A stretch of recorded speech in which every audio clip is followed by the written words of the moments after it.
आवाज आ रही है?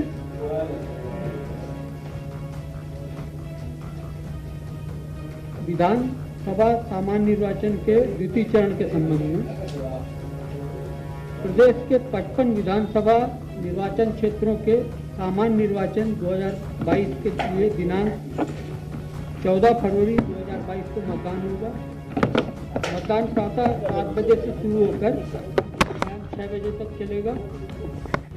उक्त निर्वाचन क्षेत्र 9 जनपद सहारनपुर, बिजनौर, मुरादाबाद, संभल, रामपुर, अमरोहा, बदायूं, बरेली तथा शाहजहांपुर में स्थित है। आप लोगों को पहले भी अवगत कराया हम लोगों ने और आप लोगों ने भी उसका वाइड सर्कुलेशन किया है।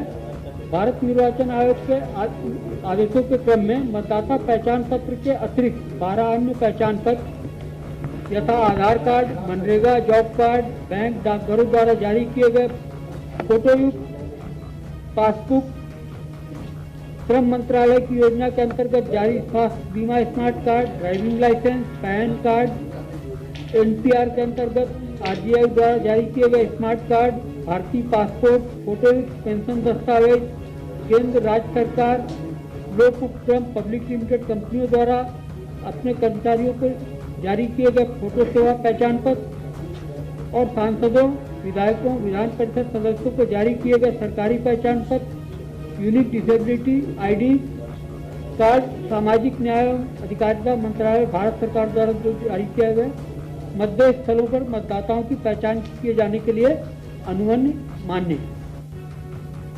भारत निर्वाचन आयोग द्वारा निष्पक्ष, सुरक्षित एवं शांतिपूर्ण चुनाव हेतु व्यापक इंतजाम एवं सुरक्षा व्यवस्था सुनिश्चित की गई है। कोविड-19 के दृष्टिगत मतदान दिवस को मतदेय स्थलों पर thermal scanner, hand sanitiser, glove, face mask, face shield, PP kit, साबुन, पानी, इन सभी चीजों की पर्याप्त व्यवस्था सुनिश्चित की गई है। मतदाताओं की सुविधा हेतु वोटर गाइड का वितरण किया गया है। वोटर गाइड में कोविड-19 से संबंधित क्या करें क्या ना करें, डूज एंड डोंट्स का भी स्पष्ट उल्लेख किया गया है।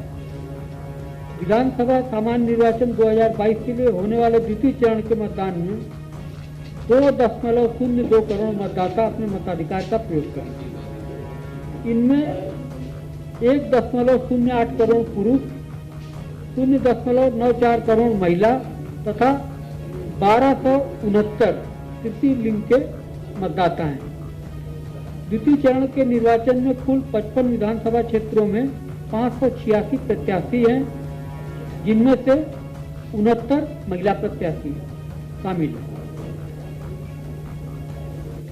वर्तमान निर्वाचन में भारत निर्वाचन आयोग द्वारा आपराधिक पृष्ठभूमि के प्रत्याशियों के संदर्भ में राजनीतिक दलों को निर्देश दिए गए हैं कि वे ऐसे प्रत्याशियों के संबंध में समाचार पत्रों में यह सूचना प्रकाशित करें कि प्रत्याशियों की क्या आपराधिक पृष्ठभूमि है एवं आपराधिक पृष्ठभूमि के बावजूद भी उनको किस आधार पर प्रत्याशी बनाया गया है। इस संदर्भ में ऐसे प्रत्याशियों को स्वयं भी मतदान दिवस के 48 घंटे पूर्व न्यूनतम 3 बार अपने आपराधिक विवरण को प्रकाशित किया जाना है। जिन प्रत्याशियों द्वारा ऐसा नहीं किया गया है तो संबंधित रिटर्निंग ऑफिसर उनके विरुद्ध नियमानुसार नोटिस भी जारी की गई है। आपराधिक पृष्ठभूमि का समस्त विवरण जन सामान्य के अवलोकन हेतु KYC PCI ऐप पर उपलब्ध है, जिसे किसी भी नागरिक द्वारा अपने फोन पर डाउनलोड करके देखा जा सकता है।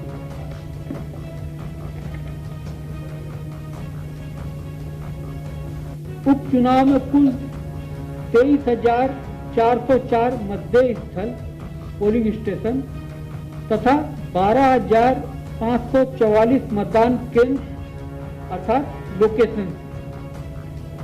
कोविड-19 के दृष्टिगत भारत निर्वाचन आयोग द्वारा मतदेय स्थलों पर मतदाताओं की अधिकतम संख्या 1250 तक रखने के निर्देश दिए गए हैं। सभी मतदेय स्थलों पर सभी आधारभूत सुविधाएं, रैंप, शौचालय, पीने के पानी की व्यवस्था, ये सभी सुनिश्चित किए गए हैं। मतदान पर सतत दृष्टि रखने के लिए आयोग द्वारा 51 सामान्य प्रेक्षक, 9 पुलिस प्रेक्षक तथा 17 व्यय प्रेक्षक भी तैनात किए गए हैं। उक्त के अतिरिक्त 1793 sector magistrate, 220 zonal magistrate, 109 static magistrate तथा 2806 माइक्रो ऑब्जर्वर भी तैनात किए गए हैं। उपरोक्त के अतिरिक्त भारत निर्वाचन आयोग द्वारा राज्य स्तर पर भी एक वरिष्ठ सामान्य प्रेक्षक, एक वरिष्ठ पुलिस प्रेक्षक तथा 2 वरिष्ठ व्यय प्रेक्षक भी तैनात किए गए हैं, जो कि क्षेत्र में रहकर संपूर्ण निर्वाचन प्रक्रिया का पर्यवेक्षण करेंगे। निर्वाचन की घोषणा के दिनांक से प्रचार अवधि की समाप्ति के दिन तक द्वितीय चरण के 9 जनपदों में कुल रुपए 3.14 करोड़ नगद तथा 2.47 लाख लीटर शराब की बरामदगी हुई है, जिसके संबंध में विधिक कार्रवाई की जा रही है। मतदान पर पर्यवेक्षण हेतु प्रत्येक जनपद के 50% मतदेय स्थलों पर लाइव वेबकास्टिंग की व्यवस्था की गई है, जिसका पर्यवेक्षण जिला निर्वाचन अधिकारी, मुख्य निर्वाचन अधिकारी कार्यालय एवं भारत निर्वाचन आयोग तीनों स्तरों पर किया जाएगा। उपरोक्त के साथ साथ आवश्यकता के अनुसार वीडियो कैमरों की भी अतिरिक्त व्यवस्थाएं सुनिश्चित की गई है। चुनाव को शांतिपूर्ण ढंग से संपन्न कराने हेतु पर्याप्त संख्या में अर्धसैनिक बलों की तैनाती की गई है। प्रत्येक मतदान केंद्र पर अर्धसैनिक बलों की तैनाती सुनिश्चित की गई है और ईवीएम के स्ट्रांग रूम की सुरक्षा की जिम्मेदारी भी अर्धसैनिक बलों को ही दी गई है। इस द्वितीय चरण में चुनाव प्रक्रिया को संपन्न कराने के लिए 5,591 भारी वाहन, 4,381 हल्के वाहन तथा 1,03,860 मतदान कार्मिक लगाए गए हैं। चुनाव में सभी 23,404 मतदेय स्थलों पर मतदान के लिए आवश्यक ईवीएम, वीवीपैट तथा अलग अलग जनपदों में पर्याप्त मात्रा में रिजर्व ईवीएम एवं वीवीपैट की व्यवस्था की गई है एवं सभी जनपदों में तकनीकी रूप से प्रशिक्षित कर्मियों की व्यवस्था भी सुनिश्चित की गई है, जिससे कि ईवीएम अथवा वीवीपैट में कोई अगर समस्या आती है तो उसका तत्काल निराकरण सुनिश्चित किया जा सके। भारत निर्वाचन आयोग द्वारा जिला निर्वाचन अधिकारी के माध्यम से वोटर इन्फॉर्मेशन स्लिप सभी निर्वाचकों को वितरित कराई गई है, जिसके माध्यम से उन्हें अपना वर्तमान मतदेय स्थल एवं क्रम संख्या की जानकारी हो सकेगी। इसके अतिरिक्त मतदाता वोटर हेल्पलाइन ऐप, भारत निर्वाचन आयोग की वेबसाइट के माध्यम से भी अपने मतदेय स्थल की जानकारी प्राप्त कर सकते हैं। मतदान की अवधि में सभी बीएलओ को ये निर्देशित किया गया है कि वो मतदाता सूची के साथ हेल्प डेस्क पर उपस्थित रहें एवं आने वाले मतदाताओं की सहायता करेंगे। दिव्यांग मतदाताओं के लिए जनपदों में सभी जगह व्हील चेयर एवं जगह जगह पर वॉलंटियर्स की व्यवस्था की गई है, जिससे कि दिव्यांग मतदाताओं को एक सुखद अनुभव हो वोट डालने का और उनकी सहायता की जाए। द्वितीय चरण में कुल 252 आदर्श मतदान केंद्र तथा 127 समस्त महिला कर्मी मतदेय स्थल बनाए गए हैं। मैं आप सभी मीडिया, इलेक्ट्रॉनिक एवं प्रिंट के जो मेरे साथीगण हैं के माध्यम से पुनः अपील करता हूं कि प्रदेश के